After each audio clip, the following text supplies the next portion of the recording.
অসমত ট্ৰেডিং কেলেংকাৰীৰো তদন্ত চলিব, সোণাপুৰতো উচ্ছেদ চলিব। ইয়াত এটাৰ পিছত এটা ধৰণৰ বস্তু নাই যে এটা তল পৰিলে আনটো হ'ব। ট্ৰেডিং কেলেংকাৰীটো কোনে ধৰিছে? ময়েতো ধৰাইছোঁ। মোক টকা দিব হওঁতে সন্দেহ হওঁতেতো মই ধৰিলোঁ, কিন্তু গোটেইটো কেলেংকাৰীটো মইহে ধৰিলোঁ, বেলেগেতো ধৰা নাছিলে। গতিকে এতিয়া ধৰা মানুহজনকে আক্ৰমণ কৰিলে তাৰ মানে কি? অপৰাধীক আমি সাহস দিব খুজিছোঁ যে তোক মুখ্যমন্ত্ৰীয়ে ধৰিছে, গতিকে আমি মুখ্যমন্ত্ৰীকে ধৰি দিওঁ। এইটোৰ মিনিংটো কি? যিজন মানুহে গোটেই ঘটনাটো পোহৰত আনিলে তেওঁকে গালি গালাজ কৰা মানে ইনডাইৰেক্টলি অপৰাধীকেইজনক ভিটামিন দিয়া হ'ল নে নাই? এতিয়াতো আপোনালোকে জানে চেনেলবিলাকত বা বিভিন্ন ইউটিউব এওঁলোকৰ ওপৰত পডকাষ্ট হৈছে, এওঁলোকক হিৰো বনাই আছিলে। মইতো দেখা নাছিলোঁ। যেতিয়ালৈকে মোক 1 কোটি টকা দিব অহা নাছিল, মোক মানে ৰিলিফ ফাণ্ডত, তেতিয়ালৈকেতো এওঁলোকক চবেই হিৰো বনাই ৰাখিছিল। হিৰো বনোৱাততো মই নাই। এইসকলক হিৰো বনাই কোনে ৰাখিছিল? আমাৰ সমাজৰ একাংশই ৰাখিছিলে। গতিকে এতিয়া আৰু এইটো পলিটিকেল কৰি মোক গালি গালাজ কৰি কি লাভ আছে? মইতো চবকে ধৰুৱাইছোঁ আৰু মই এইটোও তদন্ত দিছোঁ যে অহাকালি কেনেকৈ অপৰাধীকেইজনক জিমখানালৈকে লৈ যোৱা হৈছিল। মই কালি প্ৰথম গ্ৰেপ্তাৰ কৰি আমাৰ এটা পুলিচৰ ফ'ৰ্চে তেওঁলোকক জিমখানাত লৈ গৈছে। লৈ গৈ এটা চেনেলক সাক্ষাৎকাৰ ল'ব দিছে। পুলিচ আৰু সাংবাদিকৰ সম্পৰ্কটো এইটো চিন্তনীয়। তেওঁলোকক আমি এৰেষ্ট কৰিছোঁ, পোনে পোনে লৈ যাব লাগে থানাত।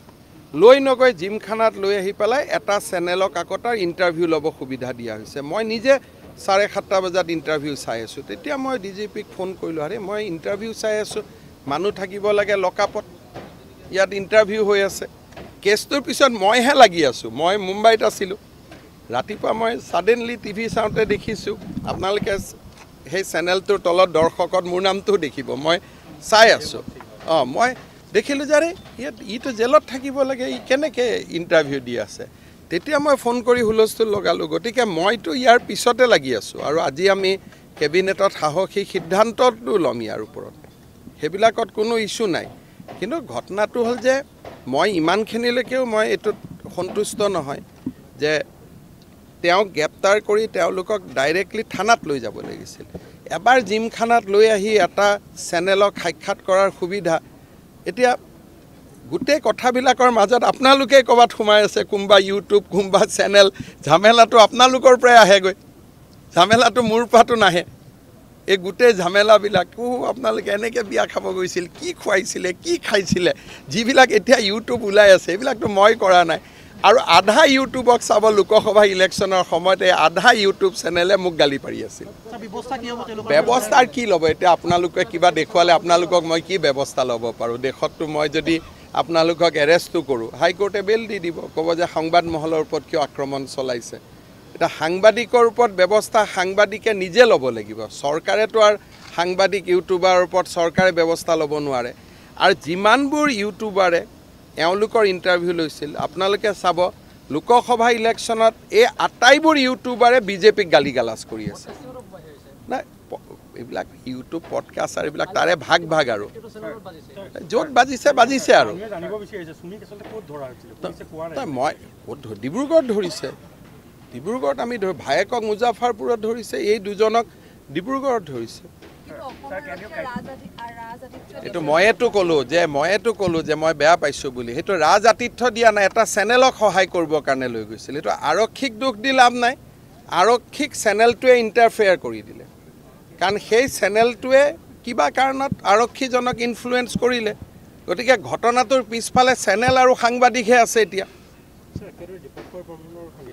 ওলাব, ক'ত যাব? ওলাব এটা দিনত। এতিয়া এজন মানুহ পলাই গ'লে আপোনালোকে যেনেকৈ কয় পুলিচে ধৰি আনিব লাগে, তাৰমানে পুলিচে এড্ৰেছটো গম পাব লাগিব, পুলিচৰ লগত লিংক থাকিব লাগিব। সময় লাগে। কিছুমান অপৰাধী ধৰোঁতে 5 বছৰ লাগে, কিছুমান 2 বছৰ লাগে, কিছুমান 2 দিন লাগে। এতিয়া যদি পুলিচে চবকে ধৰিবই পাৰে, তেতিয়াহ'লে এনেকুৱা হ'ব যেন পলোৱাৰ আগতে অচিক ফোন নম্বৰটো দি থৈ যাব লাগিব যে মই অমুকত আছোঁ, মোক ধৰি আনক বুলি। তেনেকৈতো নহয়। देखिए, काल सोनापुर में हमारा एक ट्राइबल बेल्ट एंड ब्लॉक है। कांग्रेस का ज़माना में ये ट्राइबल बेल्ट एंड ब्लॉक का कानून लाया गया कि ट्राइबल बेल्ट एंड ब्लॉक में एक श्रेणी का लोगों को सिवा और कोई भूमि में वहाँ बैठ नहीं सकता है। ट्राइबल्स एंड प्रोटेक्टेड क्लास, उनको ही वहाँ बैठने का अनुमति है, बाकी लोगों को बैठने का अनुमति नहीं है। तो ये गैर कानूनी था, हमने उनको एविक्शन किया।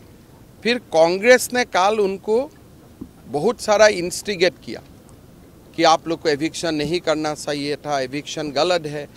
तो ये जो एविक्टेड पीपल है, पहले घर चला गया था, उनका जो ओरिजिनल घर है, फिर वो लोग वायलेंट हो गया। जब कांग्रेस ने इंस्टिगेट किया, पुलिस को बहुत सारा वेपन लेके, शार्प वेपन लेके पुलिस को मारा, पुलिस को हमला किया। फिर पुलिस ने रिटालिएट भी किया।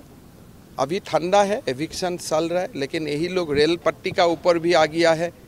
और बांग्लादेश में जैसे नारा लगाया गया था वही नारा यहाँ लगाया गया है। तो थोड़ा सा लगता है कि बहुत सारा फंडामेंटलिज्म घुस गया है।